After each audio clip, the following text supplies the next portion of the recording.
I was 49 years old the morning I sat in a folding chair at a blood center on the south end of Pueblo, Colorado, with a needle in my left arm and a clipboard on my lap that I was too tired to read. The needle pinched. The chair squeaked every time I shifted my weight. The room smelled like rubbing alcohol and the cheap coffee they kept on a burner in the corner, the kind that goes bitter after the second hour and just keeps getting worse. I was there because rent was due on Friday.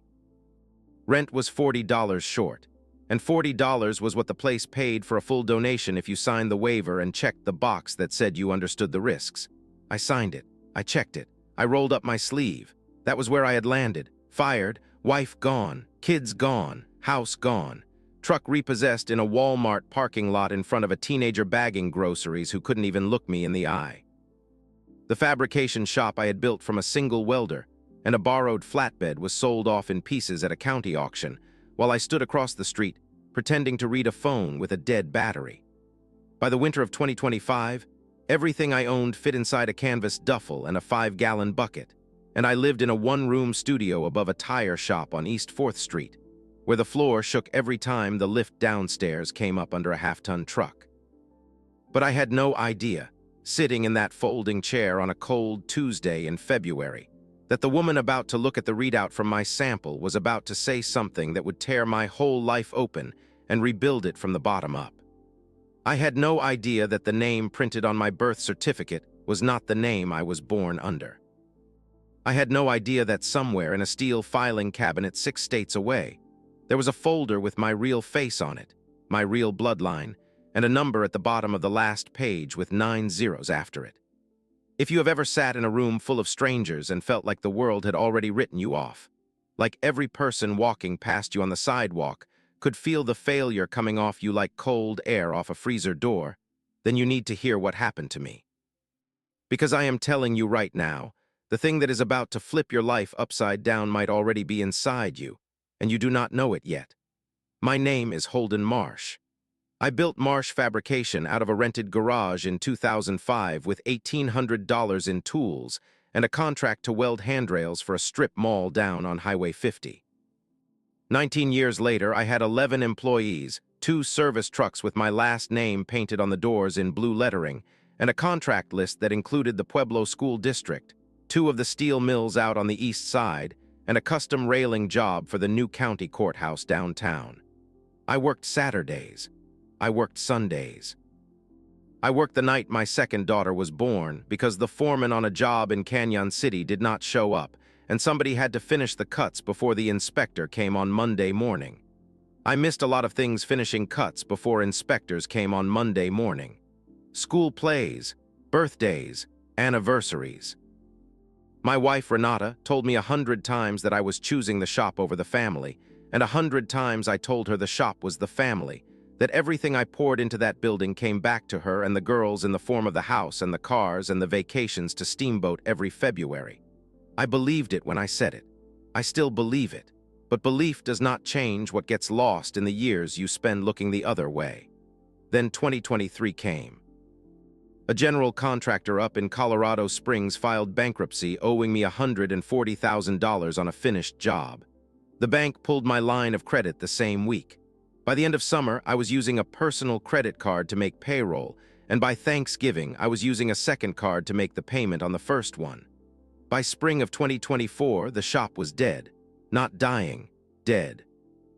And that was before the woman in the lab coat walked over with the printout in her hand and asked me a question I did not know how to answer. The woman in the lab coat was maybe 35, dark hair pulled back tight, glasses on a beaded chain around her neck. Her name tag said C. Padilla, phlebotomy supervisor. She had been at the desk near the window when I came in, and she had barely looked up while I filled out the forms. But now she was standing 3 feet from my chair, holding a printout in both hands the way you hold something you do not want to drop, and her face had gone a color that I can only describe as careful. "Mr. Marsh," she said, "I need to ask you a few questions before we finish the draw. Something wrong with the blood? Not wrong, different." She glanced at the bag still filling on the rack next to my arm. "I need you to stay seated, don't get up." She walked back to her station, picked up the phone on the wall, and dialed a 4-digit extension. I could hear her voice but not the words. Whatever she said, the person on the other end said something back that made her look at me through the glass partition for a long second before she hung up.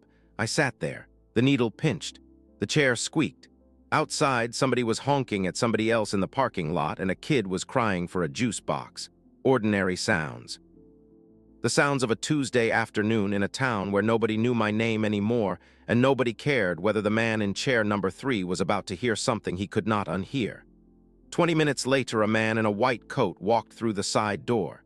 He was older than her, maybe 60, gray at the temples, a stethoscope around his neck that he was not using. His name tag said Dr. Wendell Ashford, medical director.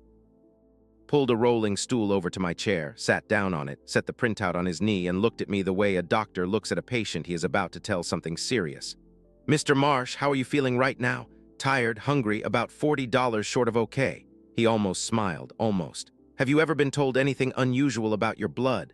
"I'm O positive. That's what it said on my driver's license back when they used to put it on there." "You are not O positive, sir." "What am I then?" He looked at the paper in his hand. He looked back at me. Then he said a word I had never heard in my life. "Your Bombay phenotype, HH. We confirmed it twice in the last 15 minutes because the analyzer flagged it the first time as a possible error. It is not an error. Your red blood cells lack the H antigen entirely. Do you know what that means?" "No, sir, I don't." "It means your blood is one of the rarest blood types ever cataloged in human medicine. There are fewer than 400 confirmed cases in the entire world. In the United States, the documented count is under 50.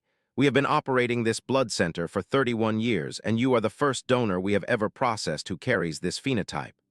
I sat with that for a second. The bag on the rack was almost full. The needle was still in my arm.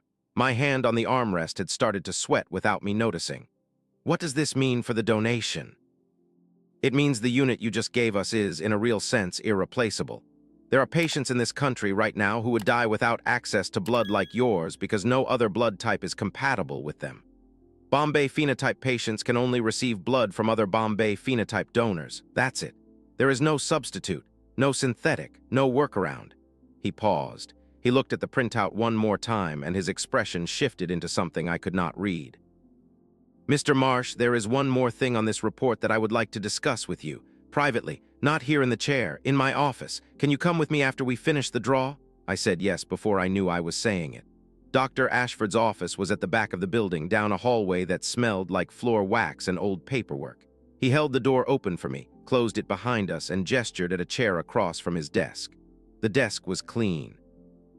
2 framed diplomas on the wall behind him. A coffee mug with a fishing lure stuck through the handle. A small framed photograph of a woman and a yellow Labrador on a dock somewhere green. He sat down. He folded his hands on top of the printout. He took a breath that was longer than it needed to be. "Mr. Marsh, I am going to say a few things to you, and I need you to hear me out before you respond. Is that all right?" "All right." "The Bombay phenotype is genetic. It is recessive. For a person to express it, both biological parents must carry the gene. It runs in specific population groups, most commonly people of South Asian descent, with smaller clusters identified in parts of the Middle East and in certain isolated communities in Southern Europe. It is extraordinarily rare in individuals of Northern European ancestry." He let that sit between us. "On the intake form, you listed your ethnicity as white, non-Hispanic. You listed your parents as Curtis and Donna Marsh of Pueblo, Colorado. Is that correct?" "That's correct. My folks both passed. Dad in 2011, Mom in 2018. "Were you adopted, sir?" "No." He nodded slowly, like the answer was the one he expected and the one he was sorry to hear. Then he opened a drawer in his desk, took out a second sheet of paper, and slid it across the wood toward me. "This is the full genetic panel we ran as part of the rare phenotype confirmation. It is standard procedure. We have to verify the marker, and the confirmation runs a broader ancestry comparison automatically. I want you to look at the highlighted section." I picked up the paper. The numbers and letters meant nothing to me. The highlighted section had a few words I could read.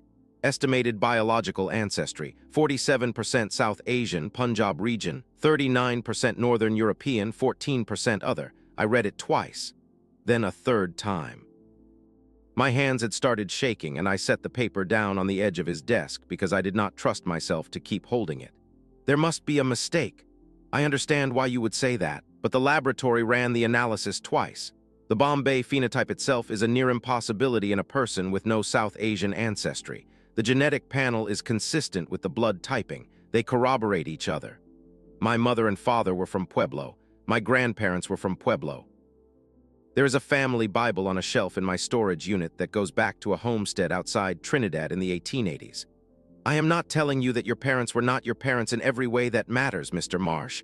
I am telling you that biologically, the man and woman who raised you were almost certainly not the man and woman who conceived you. The room got very quiet. The hum of the fluorescent light overhead. The faint sound of a vacuum cleaner somewhere down the hall. My own breathing, which had gone shallow without me asking it to. 49 years old, a failed business, a studio apartment over a tire shop, $40 short on rent, and now a doctor I had met 1 hour ago telling me that the parents I had buried in the cemetery on the east side of town were not the people whose blood ran in my veins. Why are you telling me this? Because I am required to disclose the findings, and because I think you have a right to know what is in your own body. He paused. And because there is one more thing on the panel that I have not shown you yet. He reached for the drawer again.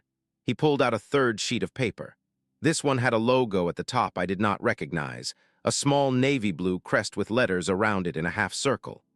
He set it on the desk between us but kept his hand resting on the corner of it, the way a man holds down a map in a wind.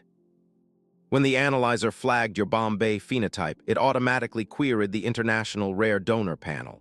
That is a registry maintained out of Bristol, England, that tracks every confirmed rare blood donor on the planet. The query is routine. The response in your case was not. What does that mean? It means somebody on that registry has a flag attached to your specific genetic markers, a standing alert. When a profile matching certain parameters is entered into the system anywhere in the world, the registry is required to notify the party who placed the flag. Your profile triggered that notification approximately 40 minutes ago. I stared at him. I could feel the chair under me, the wood frame through the cushion, and I could feel my own pulse in the side of my neck the way you feel it after you have run up a flight of stairs.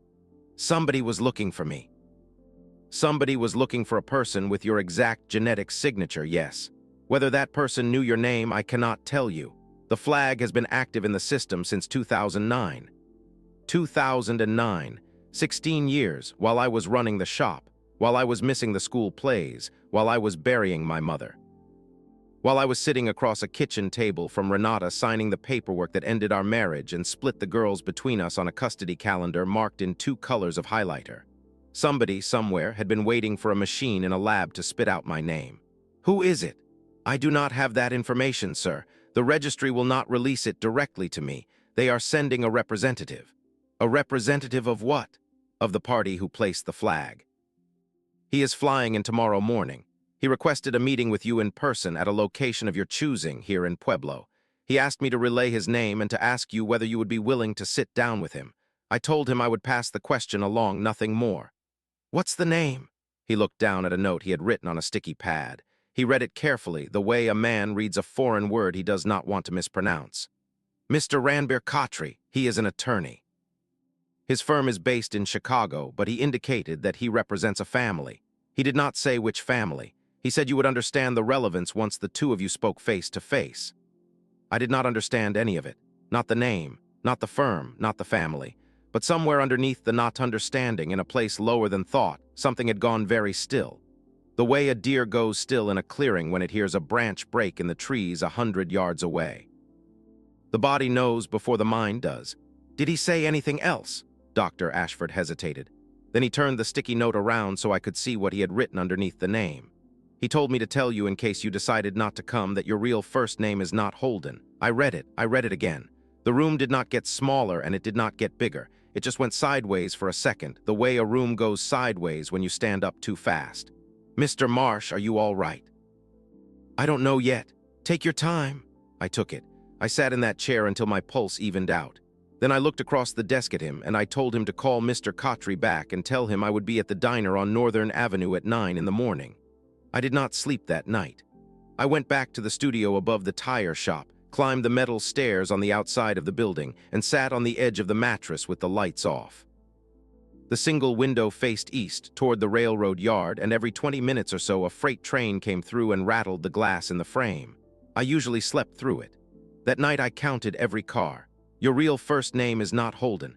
I had said it out loud once, walking back to the truck I no longer owned, and then I had not said it again. Saying it made it bigger. Not saying it kept it the size of a thing I might still wake up from. But sleep did not come, and the bigger version was the one I carried into the diner the next morning at 5 minutes to 9. The place was called Millie's.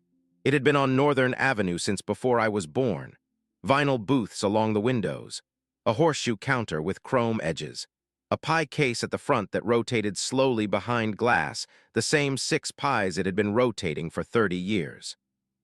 The waitress, a woman named Joel who had served me coffee back when I still wore the blue work shirt with my last name stitched over the pocket, nodded at me without asking what I wanted and brought a mug and a pot to the booth in the back corner. He came in at 9 on the dot. Ranbir Khatri was a tall man, maybe 60, with silver hair cut short and a charcoal suit that did not belong in a diner on Northern Avenue. He carried a leather briefcase in his left hand and a folded overcoat over his right arm. He scanned the room once, found me, and walked over without hurrying. He set the coat on the bench across from me, set the briefcase next to it, and held out his hand. "Mr. Marsh, thank you for agreeing to meet." His handshake was firm and unhurried. He sat down. He did not open the briefcase yet. He waited for Joel to pour him a cup of coffee and walk away, and then he folded his hands on the formica and looked at me with an expression that I have thought about 100 times since. It was not pity. It was not curiosity. It was the look of a man delivering news he had been carrying for a long time. "Before I tell you what I came here to tell you, I would like to confirm one detail. Your adoptive parents, Curtis and Donna Marsh, never spoke to you about the circumstances of your birth. Is that correct? I wasn't adopted. Mr. Marsh, you were?" He said it gently. The way a man says a thing he knows is going to hit the floor hard whether he sets it down softly or not. In November of 1976, a private placement was arranged through an attorney in Denver. The infant was 3 days old at the time of the transfer. Curtis and Donna Marsh, who had been on a waiting list with that attorney for 2.5 years, accepted the placement. The records were sealed at the request of the biological family, and a Colorado birth certificate was issued listing the Marshes as the parents of record. That document is the one you have carried your entire life. My mother would have told me. She was instructed not to, strongly, by the same attorney. It was a condition of the placement. I picked up my coffee. I set it back down without drinking it. My hand had started to shake again, the same shake from the day before in Ashford's office, the one that came from somewhere underneath the muscle. Who were they? The biological family. Khatri reached for the briefcase. He set it on his lap, turned the latches, and lifted the lid. "That, Mr. Marsh, is what I came here to tell you." He took a folder out of the briefcase. Manila, thick, banded with a rubber band that he slid off and set on the table next to his coffee cup. He opened the folder. He turned it so the contents were facing me, but he kept his hand flat on top of the first page, the way a card dealer keeps his hand on the deck before the cut. "Your biological father's name was Vikram Dhillon. He was born in 1948 in a village outside Ludhiana in the Punjab region of northern India. He emigrated to the United States in 1971 on a student visa, completed a graduate degree in mechanical engineering at the University of Michigan, and was hired in 1974 by an aerospace contractor in Denver. He was the youngest of 4 brothers in a family that had owned agricultural land in the Punjab for 6 generations. He lifted his hand. The first page was a photograph. A man in his late 20s, sitting on the steps of a brick building wearing a brown corduroy jacket and dark trousers. He had a thin mustache and dark eyes and a forehead that was wider than the rest of his face, the kind of forehead that makes a man look like he is always thinking about something he has not said out loud. I had spent 49 years looking at that forehead in the mirror. I did not say anything. Khatri waited. After a minute, he turned the page. "Your biological mother was a young woman named Marion Halsey. She was 20 years old in 1976. She was the daughter of a Denver banker, and she was a sophomore at the University of Colorado. She and Vikram met in the summer of 1975 at a function in Denver and conducted a relationship privately for approximately 7 months. When she discovered she was pregnant, her father intervened. He arranged for her to spend the final months of the pregnancy at a private residence in Colorado Springs, and he arranged the placement of the infant through the attorney I mentioned earlier. Vikram was not told about the pregnancy until after the child had already been placed. He didn't know. He did not know. By the time he learned, the records had been sealed and the family had moved the young woman to the East Coast. He attempted, through legal channels, to locate the child. He was unsuccessful. The seal held. Khatri turned another page. A second photograph, this one in color. The same man, older now, maybe in his 50s, standing in front of a building with a glass facade and his name on the sign above the door, Dillon Aerospace Systems. In 1989, he founded his own company. By 2002, it was one of the larger privately held aerospace subcontractors in the western United States. He never married. He had no other children. He continued to search for you quietly through a series of private investigators and eventually through the genetic registry I mentioned to Dr. Ashford. The flag on your profile was placed by his attorney in 2009 at his direction. Where is he now? Khatri closed the folder. He set both hands flat on top of it. Mr. Dillon passed away in June of last year. Pancreatic cancer. He was 76. I was his personal attorney for the last 11 years of his life. The last instruction he gave me, 2 weeks before he died, was to continue the search until you were found and to deliver to you in person what he had set aside. I looked down at the folder. I looked at the briefcase. I looked at Joel behind the counter, refilling the sugar dispensers with a metal scoop, and at the rotating pie case at the front of the diner, the apple coming around for the second time since Khatri had sat down. What did he set aside? Khatri reached into the briefcase one more time. He took out a sealed envelope, cream paper, heavy, wax seal on the back, dark red, pressed with a stamp I could not read from across the table. He set it in front of me. This is the first part. Open it when you are alone. I did not open the envelope at the diner. I paid for the coffee, shook Khatri's hand, and walked out into a February morning that was colder than it had been the day before. The sky over Pueblo was that pale washed-out blue you get on a clear winter day, the color of an old work shirt that has been through too many washes. I walked to the bus stop on the corner of Northern and Lake because the truck was gone and the studio was 1.5 miles away, and I needed the time on my feet to keep my legs from giving out under me. The envelope was in the inside pocket of my jacket. I could feel the wax seal pressing against my ribs every time I took a breath. Khatri had told me before we stood up from the booth that there would be a second meeting, a formal one, at his firm's office in Denver the following Monday, with 3 other attorneys present and a representative from a bank in Chicago. He had given me a business card with a phone number on the back and told me to call him when I had read what was in the envelope and not before. I climbed the metal stairs up to the studio. I locked the door behind me.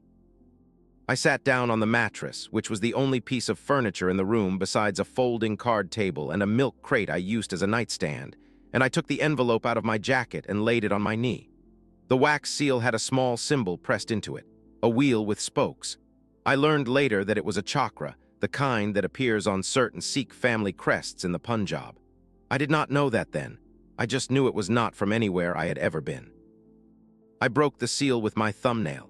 Inside there were 3 things. A handwritten letter on cream paper, 4 pages, written in a careful hand that slanted forward the way handwriting does when a man has been taught penmanship as a boy and never lost it.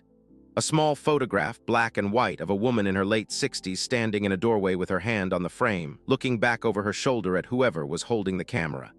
And a key, brass, long-shanked. The kind of key that fits a safe deposit box. I read the letter first. Mr. Marsh, the letter began, I have rehearsed this opening for 16 years and I have not found a way to write it that does not feel inadequate. So I will write it the way a man writes when he is out of time. My name is Vikram Dillon. I am your father. I did not know you existed until you were 11 months old, and by then the records had been sealed, and the family that placed you had threatened legal action against me if I pursued the matter through any official channel. I made a decision that I have spent 50 years asking myself whether I should have made differently. I let you grow up in the home you had been placed in because I was told you were safe and loved there, and I believed that disrupting that home would be a greater harm than my own absence from it. I do not know if I was right. I read those 2 paragraphs 4 times, then I kept going. The woman in the photograph is my mother, your grandmother. Her name was Harkarat Kaur Dillon. She lived to be 91 years old. She knew about you from the day I learned about you, and she prayed for you every morning of the rest of her life in a language you have never heard spoken, in a village you have never seen. She died believing she would meet you in the next life if she could not meet you in this one. I am writing this so that you will know, at minimum, that you were not unknown. You were not unloved. You are not forgotten by anyone in this family ever. I set the letter down.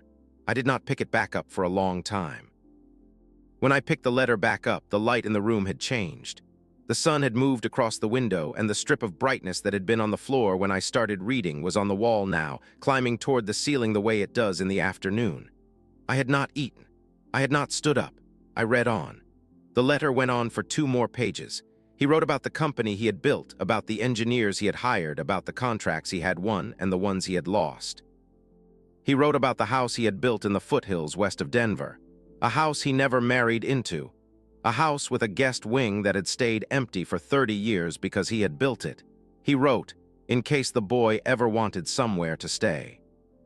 He wrote that the boy he had imagined was always around the age he had been at the time of the imagining, 11, then 20, then 35, that he had never been able to picture a grown man because grown men have their own lives, and a stranger does not get to insert himself into one. Then he wrote the part that I have read more times than any other paragraph anybody has ever written to me. I do not know what kind of man you have become. I have hoped for 50 years that you have become a man who builds things. My father built a farm out of a piece of land that had been broken by drought. My grandfather built a house out of bricks he molded with his own hands. I built a company out of an idea I sketched on the back of a placemat in a coffee shop in Ann Arbor in 1973. If you build things with your hands or with your mind or with your patience, then you are my son in every way that matters, and the inheritance I am leaving you is not a gift, but a confirmation of something that was already true. The last page was the one that made my hands go cold. He wrote that he had structured his estate in the 11 years before his death into a single private trust. He wrote that the trust held the controlling interest in Dillon Aerospace Systems, along with several smaller real estate holdings in Colorado and Illinois, and a personal investment account that had grown steadily since the late 1990s. He wrote that he had named me as the sole beneficiary of the trust, conditional on the registry confirming my identity, which had now occurred. He wrote that the total value of the trust, as of the most recent valuation his attorneys had completed 3 weeks before his death, was approximately $112 million. I read the number 3 times, $112 million. I had been $40 short on rent. I had been sitting in a folding chair with a needle in my arm. The number did not feel like a number. It felt like a sentence in a language I had never learned, written on a page that had been slipped under my door by mistake. But the number was not the thing that made my hands go cold. The number was the smallest thing on the page. At the bottom of the last paragraph, he had written this. The brass key in this envelope opens a safe deposit box at a bank in Chicago. The number of the box and the address of the bank are with Mr. Kotry. Inside the box is a single item. I want you to open the box yourself before you sign any of the trust documents, before you take possession of any portion of the estate. What is inside the box will explain why I made the decisions I made about your mother, about the placement, about the silence I kept for 50 years. You may decide after you have seen it that you do not want any part of what I am leaving you. That is your right, but you should see it first. I sat there with the key in my hand for a long time. Then I called the number on the back of the business card. The bank in Chicago was a quiet stone building 2 blocks off Michigan Avenue, the kind of building that does not advertise itself. Kotry met me in the lobby on a Wednesday morning, 6 days after the diner. He had paid for the flight and the hotel. I had told him I could pay him back when the trust closed, and he had told me with a small smile that the trust would cover it many times over and that I should stop saying things like that out loud. A bank officer in a navy suit walked us down a marble staircase to the vault floor. She unlocked the gate.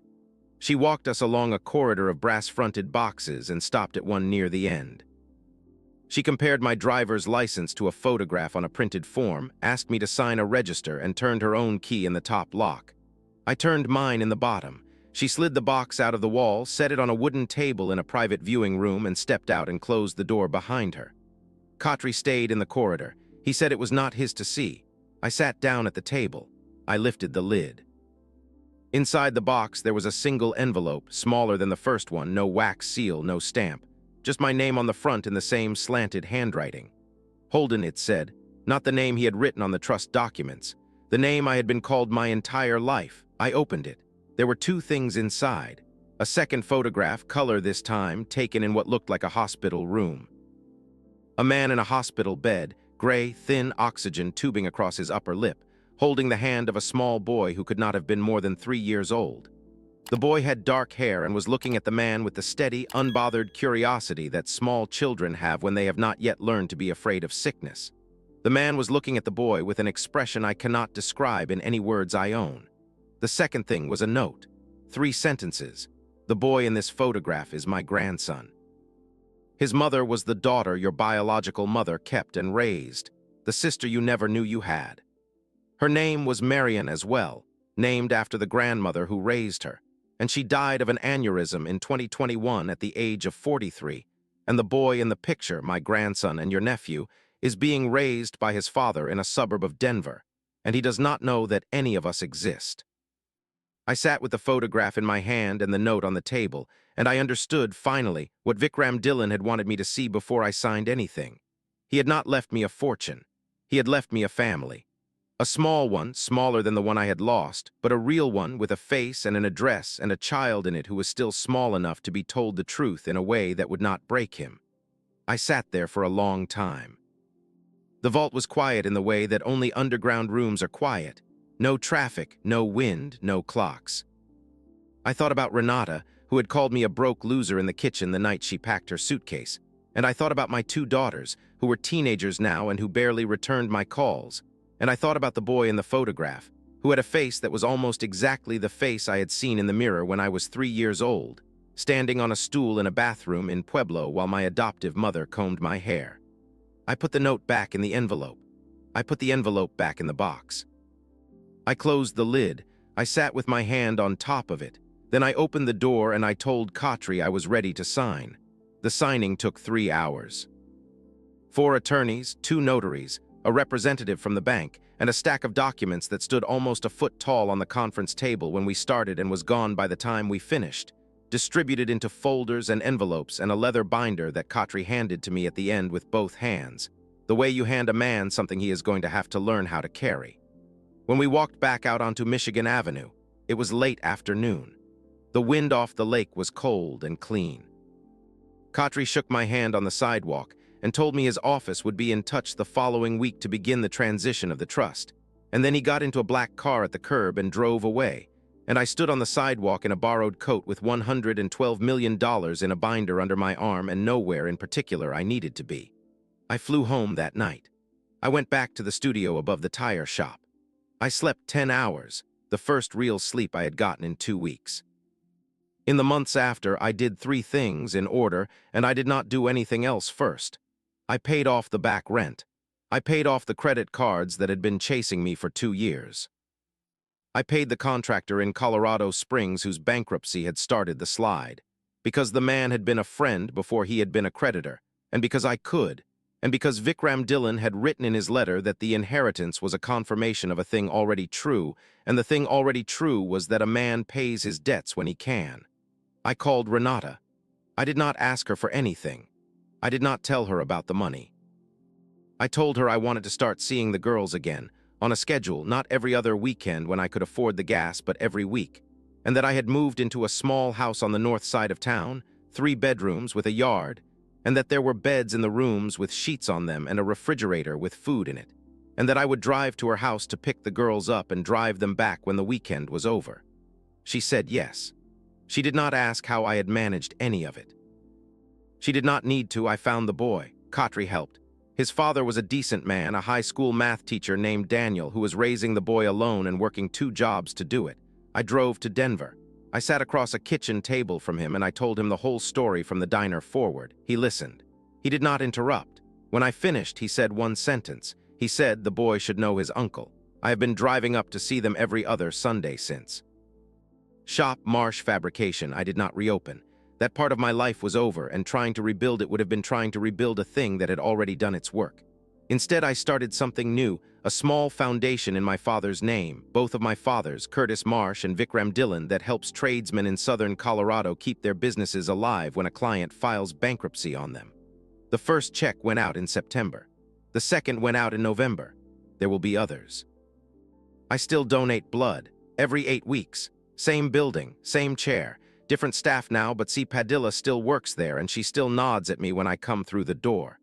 The unit goes into the rare donor network. A nurse in Houston told me a few months ago that a unit of mine had gone to a child in California who would not have lived through the week without it. I do not know the child's name. I do not need to. If you are sitting somewhere tonight believing you are nothing, I am telling you, plainly, you do not yet know what is inside you. Hit the like button. Share this with a man who needs to hear it. Tell me in the comments about the moment somebody underestimated you. And subscribe because there are more stories coming and I want you here for the next one.